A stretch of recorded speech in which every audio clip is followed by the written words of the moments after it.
Good evening and welcome to Mining the Riches of the Parsha. Tonight is Thursday night, August 1st, 2024. I've been looking forward to this all week and I am thrilled that each of you has decided to set aside this time so that we can study Torah together. The Talmud asks the following question. Let's say you hire a donkey to take you on a trip to a certain destination, and the donkey dies halfway. Do you have to pay half of the rental price, since at the very least the donkey took you halfway? Let's give a modern example. Let's say you rent a car to go from Montreal to Toronto, and the car breaks down in Kingston. Do you have to pay the amount of the car rental from Montreal to Kingston? So the Talmud says it depends. If there's another car in Kingston to take you to Toronto, then you have to pay the fare for Montreal to Kingston, and then the second fare from Kingston to Toronto. And if the Kingston to Toronto leg is an extra expense, then you can claim that and deduct it from the cost of what you're paying from Montreal to Kingston. However, if there is no car in Kingston and you're stuck there, then you need not pay the cost of the rental from Montreal to Kingston, because you have no benefit being in Kingston. You're trying to get to Toronto. And better than getting stuck in Kingston, it'd be better if you were just at home in Montreal instead of being stuck in Kingston. So in that case, you do not have to pay even the amount from Montreal to Kingston. Rabbi Aharon Lichtenstein points out that this is true on a trip that has a specific destination. Because if I'm traveling from here to there, I don't have any need for any of the stops along the way. I just need to get to my destination. But Rav Lichtenstein says the journey of the Jewish people for 40 years from Egypt to Israel was a completely different scenario. In this week's Torah portion, which is the double Parsha Mattot Massai, at the beginning of the second half, the Parsha of Massai, the Torah tells us as follows. And this, by the way, this is the end of the book of Bamidbar, the fourth book of the Torah. This is the end of the narrative section of reaching the edge of the desert before going into Israel. And so the Torah says, Eile Massai b'nei Yisrael. These are the stopping places of the Jewish people from the time they left Egypt and until the time they reached the eastern bank of the Jordan River. They left Egypt and they went to Ramses. And then they went to, Then they went to Sukkos. And then they went to Esam. And then they went to Pichiros. And then they went to Baltzvon, etc., etc., etc. The Torah tells us all of these stops along the way. 42 different stops along the way. Why do we need to know this? Some of these names we don't even know from anywhere else in the Torah. Why do we have to know the details of each stop? Isn't it simply important that they left Egypt? Of course, yes, they went to Mount Sinai, yes. And then eventually they got to Israel. Rabbi Aharon Lichtenstein explains that the journey of the Jewish people through the wilderness, the importance was not only the final destination. The journey itself was significant. Every time the Jewish people traveled, when God said travel, there was significance to that, because it was at the command of God, and there was a cloud of glory that led them forth. And every time the Jewish people stopped and camped, there was significance to that because the cloud of glory had lowered and God had commanded here was a place to stop. Each individual place has its own independent significance. If it was just a business trip from Egypt to Israel, it doesn't matter where you stop in between. But here, every single stop was intentional. It was intended by God for a specific purpose, and therefore it was worthwhile on its own. The events that happen in each place and the mitzvos that were taught to the Jewish people at each place, they give significance to each and every one of these stops, even though they were not the final destination. Each one of these intermediate stops is a destination worthy of mentioning on its own. We see a similar idea, slightly different, but a similar approach in the Pesach Seder. We sing the famous song, Dayenu. If God would have taken us out of Egypt, but not split for us the sea, Dayenu would have been enough. What do you mean it would have been enough? How could it have been enough? If God would have taken us out of Egypt, but not split the Red Sea, we all would have been killed by Pharaoh's army. But the answer is, it would have been enough to be sufficient to be deserving of God's praise. If God had brought us to Mount Sinai, but not given us the Torah, it would have been enough. Of course, it would not have been enough in terms of the overarching destination, but in terms of the significance of reaching that place, that is worthy of giving thanks. Dayenu, we thank you, even if it's just for that stop in and of itself. Each one is independently important and significant. And the reason that we emphasize this in the Torah by this long passage in this week's Torah portion that enumerates each one of these 42 stops is because this principle applies to life itself. Every single act, every single day in our lives is important in its own right, regardless of what destination it leads us to. Yes, of course, we all have destinations in mind. Yes, of course, we all have goals, and God also has goals for us. Yes, that's true. But independent of that, each stop along the way is also important. Each mitzvah that I do is important by itself, regardless of what happens next. And this is the meaning of a prayer that we say every day. In the morning service, in the morning davening, we have a prayer near the end of the service, Uva L'Tzion. And we say there, we pray to God, Shelo niga larik.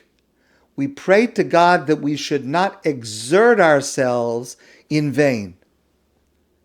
And what we mean by that, according to Rabbi Lichtenstein, is we're asking God that the actions we perform should not be empty actions, even if it turns out that they don't lead us to the ultimate goal we're looking for. At least let them have significance by themselves. Leman lo niga larik. Don't let us exert ourselves and not have any value from it, any gain from it, even if it does not lead us to our ultimate goals. And so we have to know that in life, it's not true that only the final goal is important. No. The journey towards the goal is also important. And the tools one uses to progress from one stop to another, from one day to another, those are also important in and of themselves, independent of how far we reach. And that is communicated to us in the Torah this week by this passage, Ele Massai b'nei Yisrael. These are the stops of the Jewish people along the way. Each one of them was significant.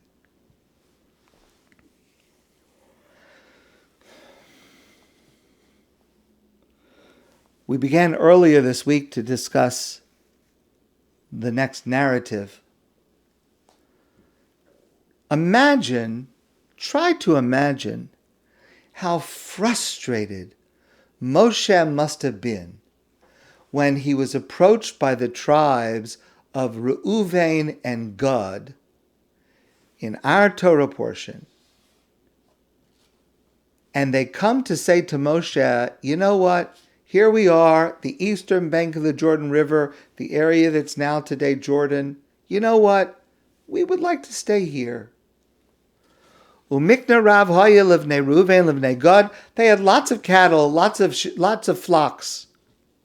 And they came to Moshe and they said, Yutan es haaretz hazos lavodech lachuza. Let us have our share here, outside of Israel, on the eastern bank of the Jordan River. Al tavireinu es Yarden. Don't force us to cross into the Jordan. Don't force us to cross over the Jordan into Israel. Let us stay here. Can you imagine just how Moshe as a human being must have felt when he heard them say this? Moshe had devoted his life to the dream of being able to reach the land of Israel. The greatest disappointment in his life is that God said he would not be allowed to enter the land of Israel. And here you have these people, two large tribes, that say, you know what, it's good enough for us right here. I mean, it's like the more modern example where someone made a suggestion, listen, yes, the Jewish people need a homeland. Okay, but why does it have to be in such a controversial place? Why can't you just take Uganda? Just take another place. The eastern bank of the Jordan River. Imagine what Moshe must have felt. And also, what a chutzpah. I mean, where's your gratitude for the gift that God is giving you and the Jewish people for all time of the land of Israel? And you say, no, I don't need it. I'd rather stay here. And besides that, the rift that you will be causing with the rest of the Jewish people. You are literally separating yourself from the rest of the Jewish people. By the way, later this almost causes a civil war.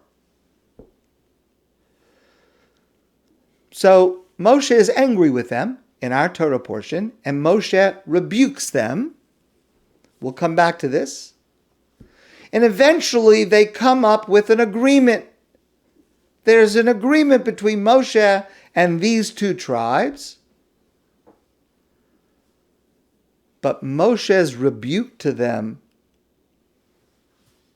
carries subtle messages that are very powerful lessons for them and for us. Because, of course, like in any negotiation, you have to read the fine print carefully. So listen carefully. Here's what the two tribes say as they're trying to make this agreement with Moshe. Vayikshu elav vayomru. So they come to Moshe and they say, here's our plan. Gidros tson nivna limiknenu po. We will build corrals for our flocks here. Va'arim litapenu. And we'll build cities for our wives and our children here. Va'anachnu, and we the men, the soldiers, necholet chushim lifnei bnei Yisrael. We will, the soldiers among us, we will go with you into the land of Israel in order to help fight to conquer the land of Israel. Ad asher im heviunum el makomam, until you are able to settle in your place. V'yashav tapenu barei hamivtzar mimnei yoshvei haaretz. And meanwhile, our families back on the eastern bank of the Jordan, they'll be safe until we return. Lo nashuv el batenu, and we pledge not to return to our homes, ad hisnachel b'nei Yisrael ish nachalaso, until each person in the Jewish people is able to settle on their land in Israel. Now let me just explain. We learn in the book of Yoshua, Sefer Yoshua, in the book of Joshua, that it took 7 years for the Jewish people to conquer the land of Israel, and then it took 7 years to divide the land of Israel among the tribes and the families and the individuals. So what these two tribes are saying is, We will build corrals for our flocks. We'll build homes for our wives and our children. We, the soldiers, will go with you, and we will stay there for the 7 years it takes to help you conquer it, and for the 7 years that you are going to spend time distributing it to each person. And once each person is settled on their own land, we'll return to our homes on the eastern bank of the Jordan River. That means that the soldiers are going to stay in Israel for 14 years. Moshe appears to accept their offer. But in his acceptance of their offer, he adds two very subtle changes, which are in fact rebukes. Vayomer aleim Moshe. And Moshe says back to them, yes, good. We have a good plan. Here's how it's going to go. But you have to listen to the details. Ve'avar lechem kol chalutz. Yes, all of your soldiers will come with us. Ad harishu es oivav mipanav. And you will fight alongside us until we conquer our enemies, until we conquer the land. V'nich b'shah haaretz. And once we have conquered the land, v'achar tashuvu. And then you'll go back. Meaning, don't stay for 14 years. You should only stay for 7 years. And before you leave, before we go into Israel, banu lechem arim letapcham, build for yourselves cities for your families, v'gidros letzonachem, and corrals for your flocks. You see how he changes the order. Moshe's rebukes are about the priorities, from Moshe's point of view, the messed up priorities of these two tribes. Moshe says to them, in essence, aside from everything else, you're offering to leave your families alone, defenseless, potentially in danger for 14 years? Aside from you don't want to be close to Hashem in the Holy Land of Israel. Aside from you don't have a love of the land of Israel that you want to be there. But just think about your wives. Think about your children. For 14 years, you're going to stay away? That's what you want to do in order not to come into the land of Israel? So Moshe says to them, don't stay 14 years. Stay 7 years. Help us with the fighting. That's all we need. Then you should go back home. And number two, what are you going to build first before you go? They said, we'll build corrals for our flocks and cities for our families. Moshe said, no. Before you go, first you build the cities for your families, and then you take care of the flocks. Family comes first. Take care of your family first. Take care of the people first, and then you take care of the animals. Family trumps things. And we forget that at our own peril. A number of years ago, I was at a family gathering. It was an emotional time in my family. The details are not important.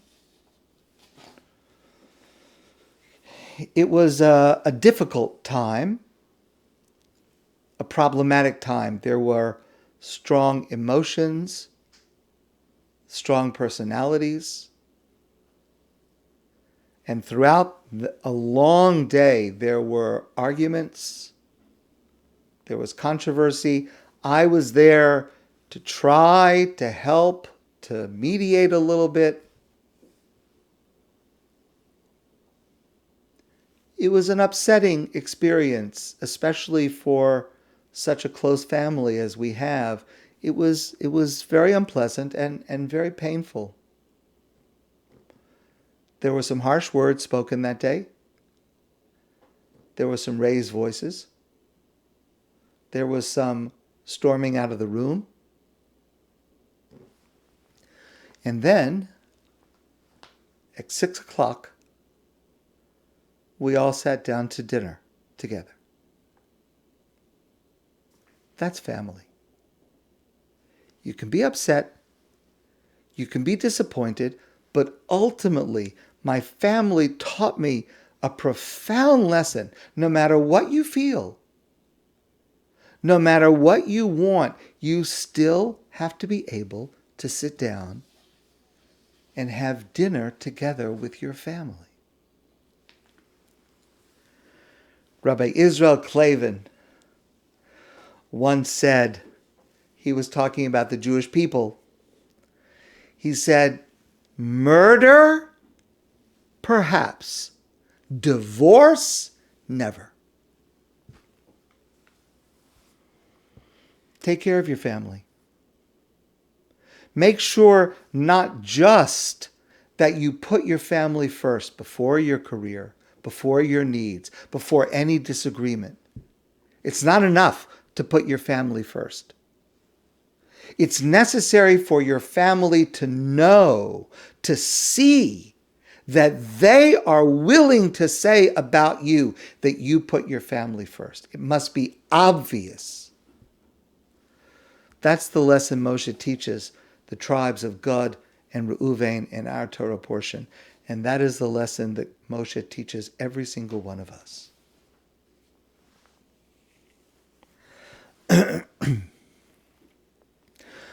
So in this negotiation, Moshe on the one hand, the tribes of Gad and Reuven on the other, there's another group that gets involved, and it's very unclear what their role is. So again, as we just discussed, these two tribes, Reuven and Gad, come to Moshe and say, we want to stay on the eastern bank of the Jordan River. And Moshe is worried about the morale of the Jewish people. If they do this, we're going to talk about that a little bit more.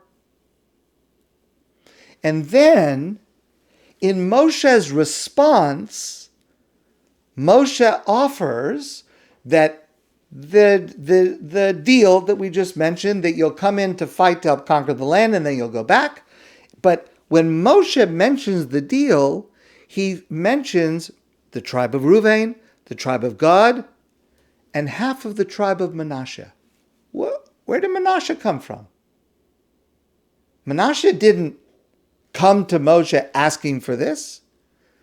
And however the tribe of Manasseh gets involved, why is it only half the tribe of Manasseh? So the Ramban says, Nachmanides, the classic commentator to the Torah, he says that once these two tribes wanted to stay on the eastern bank of the Jordan River, Moshe said, fine, whoever wants to stay can stay. Moshe made the offer to everybody. Whoever wants the eastern bank of the Jordan River, fine. You stay there with the same agreement that I'm making with Gad and Reuven. And the only ones that took him up on this offer was half of the tribe of Manasseh. That's what the Ramban says.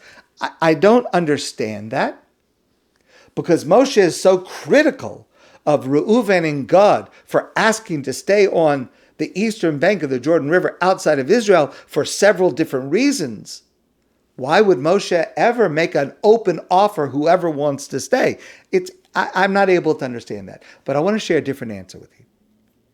And this is an answer that I heard from Rabbi David Foreman. He says as follows. The tribes of Reuven and Gad come to Moshe and they say, we want to stay on the eastern bank of the Jordan River. Moshe resists because he first criticizes them. If you're going to stay here and everybody else is going to go into Israel and to fight to conquer the land, you will lower the morale because you're not sharing the burden. You're not participating in this campaign, in this difficult time. Okay, so the two tribes of Reuven and Gad respond with an offer. They say, okay, we understand that. We'll go in to fight, right? That's what they say. We'll come with you. The soldiers of us will come with you to fight, to conquer the land, and then we'll come back. So Moshe says, okay, all right, you come in to fight with us. That takes care of the morale issue because you're sharing the burden of conquering the land of Israel. But the other issue remains. when you return, you'll be separate. You'll be away from the rest of the Jewish people. How will you stay connected to the Jewish people? You're going to be separated literally by the river from the rest of the Jewish people. You're going to be further away from Yerushalayim for the Beis Hamikdash, the Holy Temple, the seat of holiness. All of the holiness, you're going to be further away. So Moshe has a plan. Moshe comes to the tribe of Manasseh that had nothing to do with this. And Moshe says, Manasseh, I want to ask, half of you should stay on the eastern bank of the Jordan River, and half of you should settle in Israel proper on the western bank of the Jordan River. And therefore, the tribe of Manasseh will act as a connector, because since the tribe of Manasseh is divided, there will constantly be people going back and forth to visit their families. And once there is this overt connection on both sides of the river, then that will keep hold of Reuven and Gad, that they should also remain involved and part of the larger structure of the Jewish people. That's Moshe's idea, and that's Moshe's hope. What's interesting and tragic is that Moshe's first fear did not materialize. Moshe was suspicious if the two tribes of Reuben and Gad would come to fight along with the rest of the Jewish people to conquer the land of Israel, but they did. They did. We know from Sefer Yoshua, the book of Joshua, that they came, they stayed for the 7 years until the entire land was conquered, and then they went back. They kept their word about that. But Moshe's second fear unfortunately came to pass. Moshe's idea of using half of Manasseh on one side and half of Manasseh on the other as a connector to sort of help bind them all together, that did not work. And after some amount of time, the Jews living on the eastern bank of the Jordan River became distanced from the rest of the Jewish people. Fewer of them made the trip to Jerusalem, to Yerushalayim. And after a few centuries, when Sancheriv came, he destroyed them and exiled them. And it's a very, very important lesson for us. If you separate yourself from the group, you're in danger of having your connection to the group broken and leaving yourself vulnerable, especially in a spiritual sense. And in a sense, don't we have to point the finger at ourselves? We, here in Montreal and other places, we remain distant from our homeland, from the place where we should be, from Israel. And the threat of our alienation, sadly, increases the further away we are. Okay, yes, we try hard to maintain our connection, to hold on to the Torah, to hold on to the entire Jewish people. Yes, okay, more or less, we're more successful, less successful.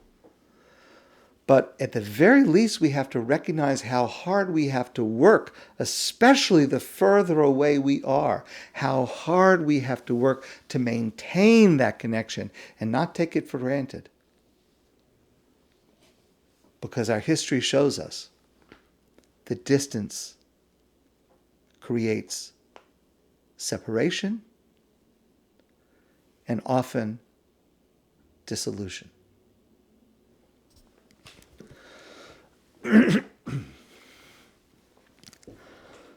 Okay.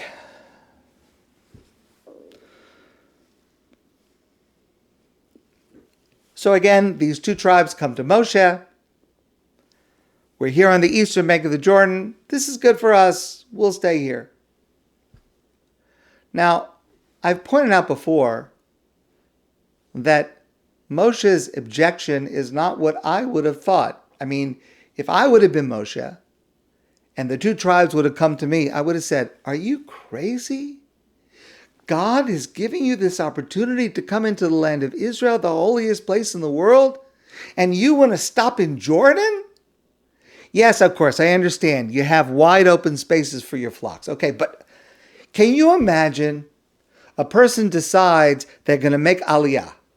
Beautiful, fantastic. They're going to move from Montreal to Aliyah and make Aliyah.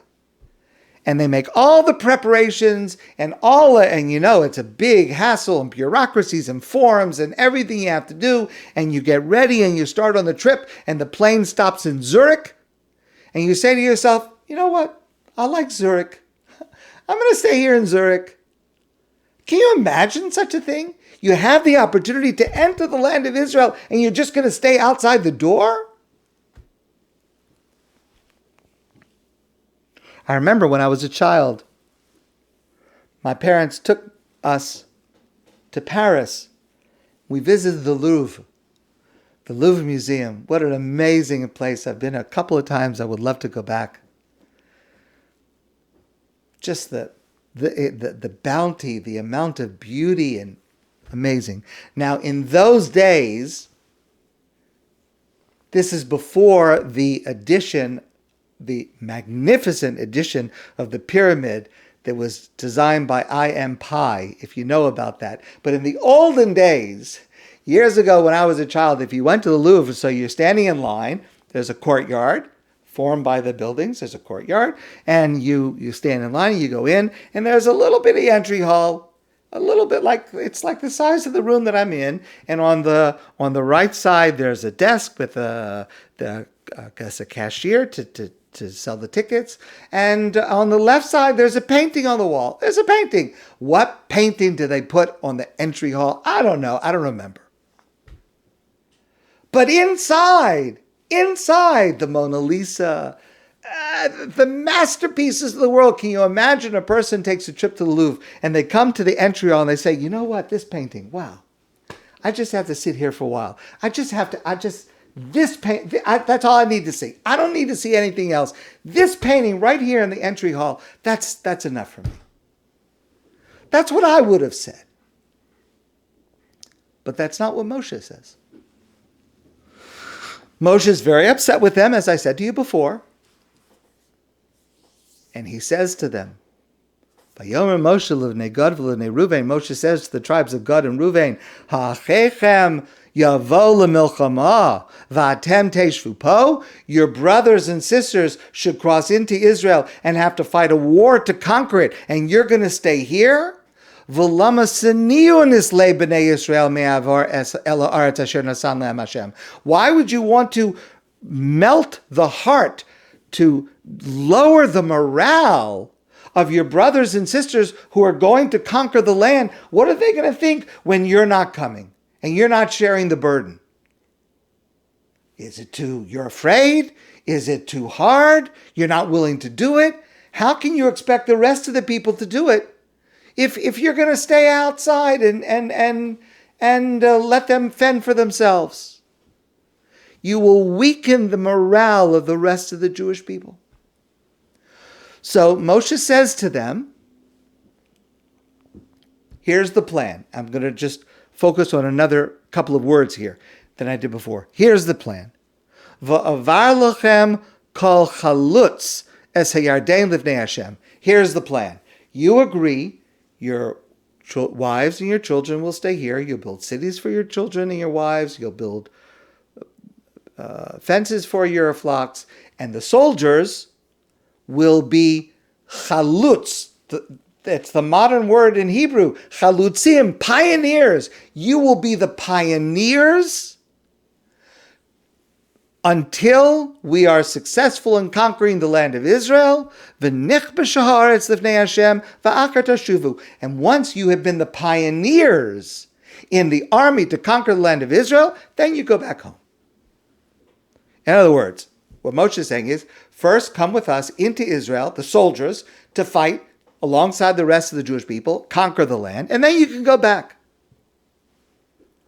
But Moshe says, when you come with us to help fight this war, you can't be just soldiers. You have to be chalutzim. What does that mean, chalutzim? Pioneers. You can't just be members of the army, troops in the army. That's not enough. You have to be brave pioneers at the head of the line. You have to lead the charge with the loudest battle cry. Why? Why does Moshe add this seemingly insignificant detail? It's not enough to go fight. You have to be in the front line. You have to be the most enthusiastic. A friend of mine, who is now a teacher of mine, Abe Mesrich, suggests the following answer. If you consider this whole agreement from the point of view of the two tribes, their request is logical. We're looking for a place to live. This area outside of Israel is perfect for us because we have a lot of cattle, we need a lot of room. The land here is available based on their individual needs. Why shouldn't they be able to settle there? But their mistake is they're only thinking of themselves. They're not thinking about the impact of their choice on the rest of the people. Their choice will be demoralizing to others. They're not thinking about rejecting a historic offer from God to live in a place of holiness.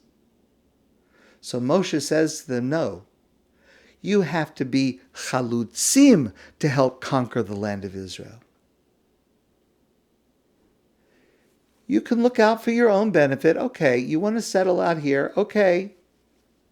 Not so happy with it, but okay. But you also have to consider the impact your actions have on others. Not only by your actions, but by your attitude, by your body language. You need to be completely with the soldiers who are going in as if it is for your own land. And this is true about big issues in life as well as small issues in life. The way we approach something, the attitude we have, is so important.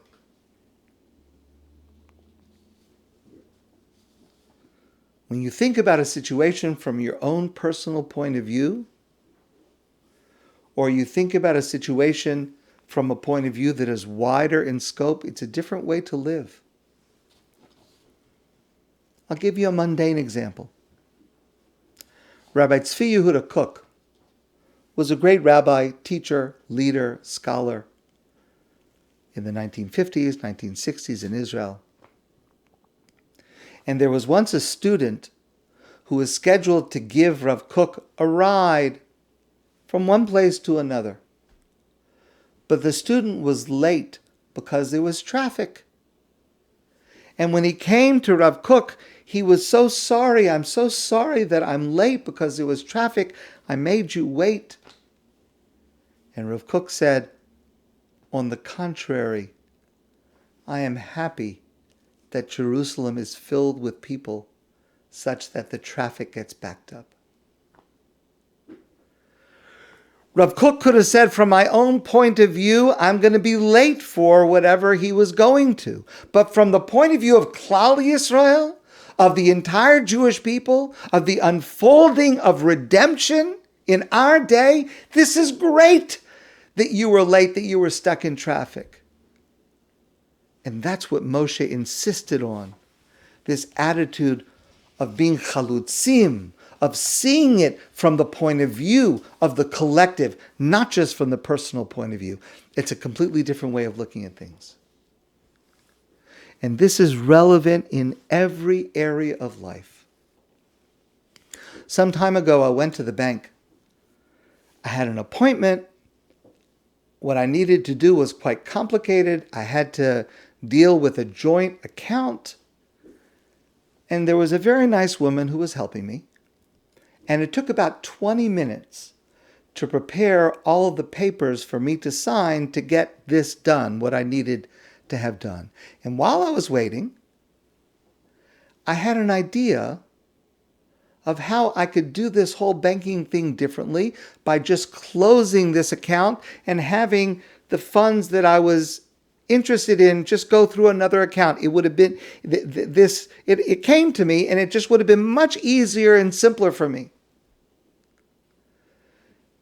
And she came back and she brought all the documents that she had prepared, that she had worked on, and she said, okay, I'm ready for you to sign the documents to finalize this transaction. And I said to her, I'm very sorry. I changed my mind. I figured out in my mind a different way to do this. All I want to do is close the account. So she said, fine. And we closed the account in about 2 minutes. And then I said to her, I'm so sorry. I wasted your time. You went to all that trouble and work. And then I changed my mind. And all of your work for the last 20, 30 minutes was for nothing. I said, please forgive me. I felt terrible. And she said to me, no, really, it's not a problem.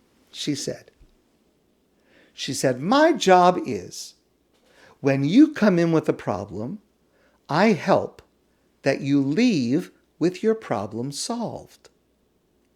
What work I had to do for you is secondary to your leaving with your problem solved. I did my job, and you are leaving with your problem solved. So there is no need for you to apologize.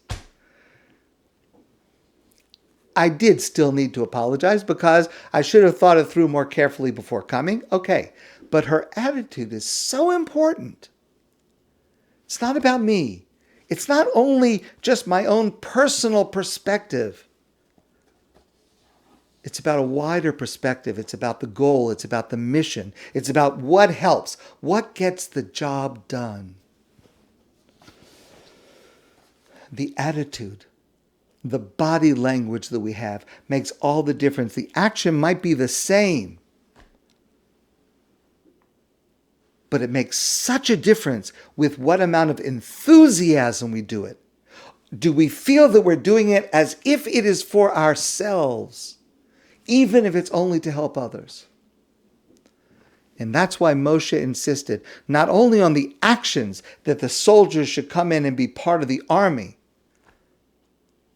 but they should go in as chalutzim, as the avant-garde, the soldiers leading the charge. That will help rally the troops and avoid the problem Moshe feared. We need, every one of us, we need to be chalutzim in the right way, with enthusiasm and alacrity, with a wider point of view of getting the job done in everything we do. My friends, I wish you a beautiful evening and a great Shabbos, and I look forward to seeing you soon in person.